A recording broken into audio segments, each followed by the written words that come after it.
வணக்கம். இன்னைக்கு வாமனாவில் தீவிரவாதிகளின் தலைவர் உச்சநீதிமன்ற தலைமை நீதிபதி பிஆர் கவாய் அப்படின்ற தலைப்பில் தான் இந்த காணொளியில் நம்ம பார்க்க போகிறோம். என்னம்மா கொஞ்சம் கூட மரியாதையே இல்லாமல் கண்டெம்ட் ஆஃப் கோர்ட் உன் மேலே பாயும் அப்படின்ற பயம் கூட இல்லாமல் நீ பாட்டுக்கு அசால்ட்டாக சுப்ரீம் கோர்ட்டு ஜட்ஜை பார்த்து தீவிரவாதிகளின் தலைவர் சொல்கிறியே அப்படின்னு நீங்கள் கேட்குறது உங்கள் மைண்ட் வாய்ஸ் எனக்கு புரியுதுங்க. சொன்னாலும் சொல்லாட்டாலும் தற்போதைய உச்சநீதிமன்றத்தின் 52வது தலைமை நீதிபதி பிஆர் கவாய் நம்பர் 1 தீவிரவாதி. அவர் முதல்ல பொறுப்பேற்றுக்கும் போது என்னுடைய சேனலில் நான் தான் வீடியோ போட்டேன். எப்படி வீடியோ போட்டேன்னா, இவர் தலைமை நீதிபதியாக பொறுப்பெடுத்துக்கிட்ட பிறகு இடதுசாரி சிந்தனையாளர்களும் தீவிரவாதிகளும் ஆட்டம் போடுவானுங்க அப்படின்னு நான் சொன்னப்போ யாரும் நம்பவே இல்லை. இப்போ நான் சொன்னது அப்படியே 100% உண்மையாயிடுச்சு. சரி, இப்போ விஷயத்துக்கு வருவோம். இந்த வாஞ்சிநாதன், அப்புறம் இந்த நிக்கிதா பாண்டியன், பசும்பொன் பாண்டியன் என்ற நிக்கிதா பாண்டியன், அப்புறம் இந்த லூலு வாட்ஸ்அப் குரூப் இருக்கு இல்லையா, யார், கொளத்தூர் மணி, அப்புறம் கொளத்தூர் மணியோட ஃப்ரெண்ட்ஸ், அவங்க பேரெல்லாம் நான் சொல்ல விரும்பலை. இவங்க எல்லாருக்கும் இந்த மக்கு கூமுட்டையான பெரிய தத்தி ஸ்டாலினுக்கு துணைவேந்தர் பதவியை பிடுங்கி கொடுத்துடணும். அதாவது பல்கலைக்கழகங்களின் துணைவேந்தர் பதவி பிடுங்கி கொடுத்துடணும் அப்படின்னு அவங்களுக்கு ஒரு ஆசைன்னு வச்சுக்கோங்களேன். ஆனால் உங்கள் எல்லாருக்குமே தெரியும், ஸ்டாலினுக்கு ஒழுங்காக எழுத்து பிழை இல்லாமல் ஒரு திருக்குறள் எழுதக்கூட தெரியாது. எழுதுறதை விடுங்க, எழுதுறது அப்புறம் ஒரு 10 திருக்குறள் ஸ்டாலினுக்கு சொல்ல தெரியாது. பெரிய தத்தியான ஸ்டாலினுக்கும் தெரியாது, சின்ன தத்தியான உதயநிதிக்கும் தெரியாது. அப்படி இருக்கும்போது இந்த வாஞ்சிநாதனுக்கும் தீகா குரூப்புக்கும் ஸ்டாலின் கிட்ட நல்ல பேரை வாங்கிறதுக்காக ஸ்டாலினுக்கு முட்டு கொடுக்கறது. சரி, இப்போ விஷயத்துக்கு வருவோம். நான் இன்றைக்கி ஒரு விஷயம் பண்ணியிருக்கேங்க, நீங்களும் அந்த விஷயத்தை பண்ணுங்கள். ஆட்டோமேட்டிக்காக இந்த தீவிரவாதிகள்லாம் கப்பு சிப்புன்னு அடங்கிடுவானுங்க. இன்றைக்கி எனக்கு தெரிஞ்ச ஆங்கிலத்தில் மாண்புமிகு குடியரசுத் தலைவர் திரௌபதி முர்மு அவர்களுக்கு பிஆர் கவாயை தகுதி நீக்கம் செய்ய வேண்டும் அப்படின்னு சொல்லிட்டு ஒரு லெட்ரு ஒன்று எழுதி போஸ்ட் பண்ணிட்டேன்.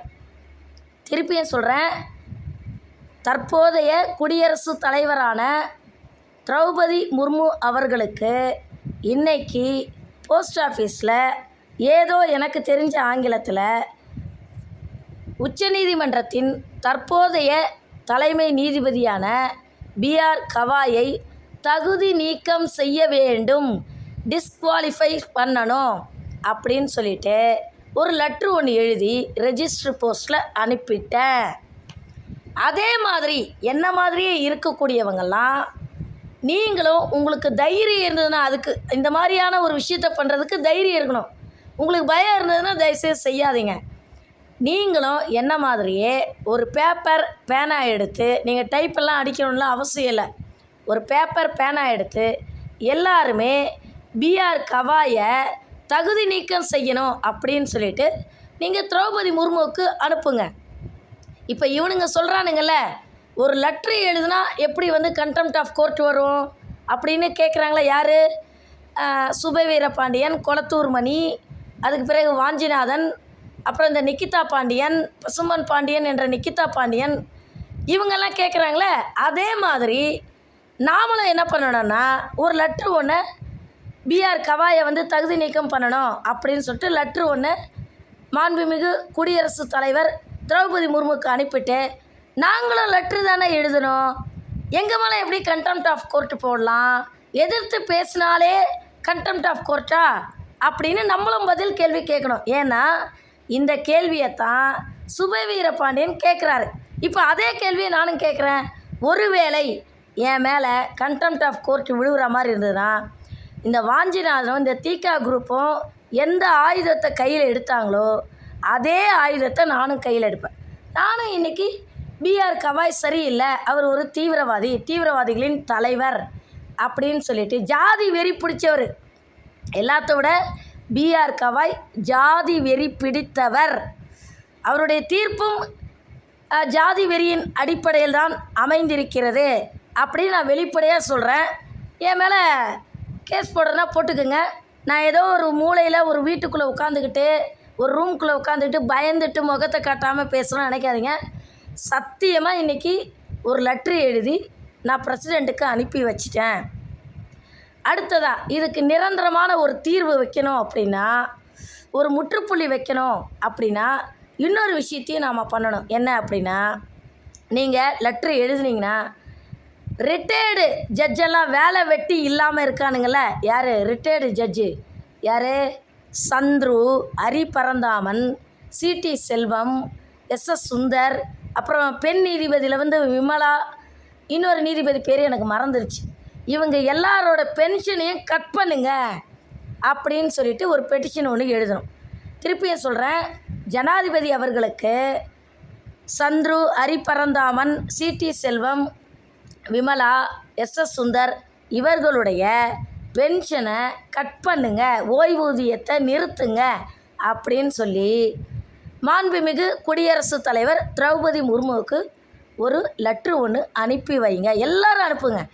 யாராவது 1 2 அனுப்பிச்சா தானே இவங்க இது பண்ணுவாங்க. நீங்கள் குரூப்பாக அனுப்பி வைங்க.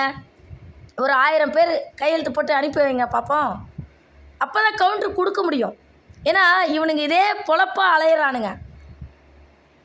உச்சநீதிமன்றத்தின் 45வது தலைமை நீதிபதியான மதிப்பிற்குரிய முன்னாள் நீதிபதி தீபக் மிஸ்ரா, இவர் உச்சநீதிமன்ற நீதிபதியாக இருக்கும்போது இதே தீகா குரூப்பும் இதே தீவிரவாதிகளும் இதே நக்சலைட்டுகளும் அவர் பிராமணர் அப்படின்ற ஒரே ஒரு காரணத்துக்காக நீ பூணூல் போட்ட பாப்பான், நீ உச்சி குடிமை வச்ச பாப்பான் அப்படின்னு சொல்லிட்டு தீபக் மிஸ்ராவை தொடர்ந்து இவனுங்க விமர்சனம் பண்ணிகிட்டு இருந்தாங்க.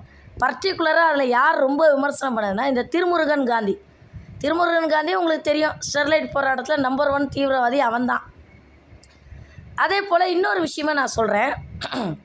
இப்போதைக்கு துணை ஜனாதிபதி போஸ்டிங் வேக்கண்ட்டாக இருக்குது.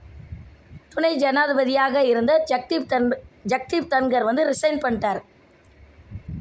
அந்த காலி இடத்தை நிரப்பக்கூடிய அந்த அதிகாரம் உச்சநீதிமன்ற தலைமை நீதிபதிக்கு இருக்கிறது. பொதுவாகவே உச்சநீதிமன்ற தலைமை நீதிபதியான பிஆர் கவாய்க்கும் துணை ஜனாதிபதியான ஜக்தீப் தன்கருக்கும் இடையில ஒரு வாக்குவாதம் வரும்.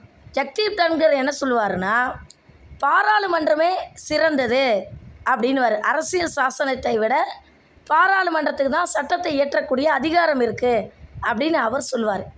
பிஆர் கவாய் என்ன சொல்லுவார்னா, பாராளுமன்றத்தை விட அரசியல் சாசனமே உயர்ந்தது அப்படின்னு அவர் சொல்வார். இந்த வாக்குவாதம் இவங்களுக்குள்ளே தொடர்ந்து போயிட்டு இருந்தது. இந்த நேரம் தான் ஜக்தீப் தன்கர் ராஜினாமா பண்ணியிருக்காரு. இப்போ இந்த பிரச்சனை எழுந்ததும் எனக்கு என்னமோ சந்தேகப்படுற மாதிரி இருக்குது. அதே மாதிரி இன்னொரு முக்கியமான தகவலை நான் உங்களுக்கு சொல்ல விரும்புகிறேன். இப்போ நான் பிஆர் கவாயை தகுதி நீக்கம் செய்யணும் அப்படின்னு சொல்லிட்டு மாண்புமிகு குடியரசுத் தலைவர் திரௌபதி முர்முவுக்கு போஸ்ட் மூலமாக நான் லெட்டர் அனுப்பிச்சி விட்டேன். அஞ்சல் மூலமாக லெட்டர் அனுப்பிச்சி விட்டேன். ஆனால் வாஞ்சிநாதன் வாட்ஸ்அப்பில் பிஆர் கவாய்க்கு லெட்ரு அனுப்புகிறாரு, புகார் கடிதம் கொடுக்குறாரு அப்படின்னா என்ன அர்த்தம்? வாஞ்சிநாதனுக்கும் பிஆர் கவாய்க்கும் தொடர்பு இருக்கிறது அப்படின்னு அர்த்தம். ஏற்கனவே இந்த சுபவீரபாண்டியன், இந்த தீகா குரூப்பு, இந்த கொளத்தூர் மணி, இந்த கம்யூனிஸ்ட்டு, நக்சலைட்லாம் என்ன சொல்லுவானுங்க, நீதித்துறையில் குறிப்பாக சந்துரு சொல்லியிருக்காரு 34% பிராமணர்கள் தான் இருக்காங்க அப்படின்ட்டு. நீதித்துறையில் பிராமணர்கள் இருக்கக்கூடாது, பூணூல் போட்டவங்க, உச்சிக்குடிமை போட்டவங்க இருக்கக்கூடாது. சரி, பிராமணர்கள் இருக்கக்கூடாது சொன்னால் கூட பரவாயில்ல, விபூதி குங்குமம் வச்சவங்களே இருக்கக்கூடாதுன்னு இவனுங்க இன்னும் காலப்போக்கில் சொன்னாலும் சொல்லுவானுங்க. இதுக்கு ஒரு நிரந்தர முற்றுப்புள்ளி வைக்கணும் அப்படின்னா நான் இன்னைக்கு ரொம்ப தைரியமாக உச்சநீதிமன்றத்தின் தலைமை நீதிபதியான பிஆர் கவாயை என்ஐஏ கஸ்டடியில் எடுத்து விசாரிக்கணும். அவர் தீவிரவாதிகளின் தலைவர் அவர் மேலே வந்து செடிசியஸ் கேஸ், தேச துரோக வழக்கு பாயணும், வாஞ்சிநாதன் மேலேயும் அந்த வழக்கு பாயணும் அப்படின்ற மாதிரி நான் இன்றைக்கி ஒரு லெட்ரு எழுதியிருக்கேன். அதே மாதிரி அடுத்ததாக ஜாதி ரீதியாக ஜிஆர் சுவாமிநாதன் வந்து தீர்ப்பு சொல்கிறாருன்னு இவனுங்க குற்றச்சாட்டு வைக்கிறானுங்க. பசும்பொன் பாண்டியன் அப்படின்னு பேர் இருக்குது. அப்போ அந்த பேர்லேயே ஜாதி வருதா இல்லையா? திருப்பியும் சொல்கிறேன், பசும்பொன் பாண்டியன் அப்படின்னு பேர் இருக்குது. அப்போ அந்த பேர் வந்து ஜாதியை குறிப்பிடுகிறதா இல்லையா? அப்போ ஜாதியை பற்றி பேசக்கூடிய தகுதியும் யோக்கியதையும் பசும்பொன் பாண்டியனுக்கும் வாஞ்சிநாதனுக்கும் இருக்கா அப்படிங்கிறது என்னுடைய கேள்வி. அதே மாதிரி அம்பேத்கர் வந்து ஒரு தலித்து தலைவராக இவனுங்க வந்து சித்தரிக்கிறானுங்க, ஒரு குறுகிய வட்டத்துக்குள்ளே அடைக்கிறாங்க. இதில் வந்து தற்போதைய உச்சநீதிமன்ற தலைமை நீதிபதி பிஆர் கவாய்க்கும் இதில் பங்கு இருக்குது. டாக்டர் அம்பேத்கர் இந்தியாவின் முதல் சட்டத்துறை அமைச்சர். அவர் அனைத்து சமூகத்திற்கும் சொந்தமானவர். ஒரு தலைவர் அப்படின்னாலே அவர் தனிப்பட்ட முறையில் எந்த ஜாதியை சேர்ந்தவராக இருந்தாலும் அவர் எப்போ ஒரு தலைவர் ஆகிறாரோ அப்போ வந்து அனைத்து சமுதாயத்திற்கும் அவர் வந்து சொந்தமாவார், உரிமை கொண்டாடக்கூடியவர் ஆவார். அப்படி இருக்கும்போது உச்சநீதிமன்றத்தின் தலைமை நீதிபதி பிஆர் கவாய் அம்பேத்கரை ஜாதிய பார்வையில் பார்க்கிறார். அம்பேத்கர் அப்படின்ற பேரே ஒரு பிராமணர்கிட்டேருந்து வந்தது தானுங்க. திருப்பியும் சொல்கிறேன், அம்பேத்கர் அப்படின்ற பேரே ஒரு பிராமணருடைய பேர் தான் அப்படிங்கிறத தீவிரவாதிகள்லாம் உங்கள் கூமுட்ட மண்டையில் நல்லா ஏற்றிக்கணும். அடுத்ததாக இந்த நிகிதா பாண்டியன் இருக்கான்ல, இவன் மேலே என்ன பண்ணணும், பசும்பொன் பாண்டியன் மேலே என்ன பண்ணணும் அப்படின்னா, இந்த நிர்மலா தேவி, பேராசிரியை நிர்மலா தேவி பாலியல் வழக்கு இருக்கு இல்லையா, அந்த பாலியல் வழக்கில் பசும்பொன் பாண்டியனை திருப்பி அந்த வழக்கை தூசி தட்டி எடுத்து விசாரிக்க வேண்டும் அப்படின்னு சொல்லிட்டு எவெல்லாம் ஆட்டம் போடுறானோ அவனையெல்லாம் பிடிச்சி திகார் சிறையில் அடைக்கணும். இதில் பிஆர் கவாய் தலைமை நீதிபதியாக இருந்தாலும் தீவிரவாதிகளின் தலைவராக இருக்கிற காரணத்தினால அவரை தகுதி நீக்கம் செய்து முடிந்தால் அவரையும் சிறையில் அடைத்தால் இந்த தீவிரவாத கும்பல்லாம் கொஞ்சம் பயப்படும் அப்படின்னு சொல்லிட்டு justice for GR Swaminathan, justice for GR Swaminathan, justice for GR Swaminathan அப்படின்னு சொல்லி இந்த காணொளி முடிச்சுக்கிறேன். நன்றி, வணக்கம்.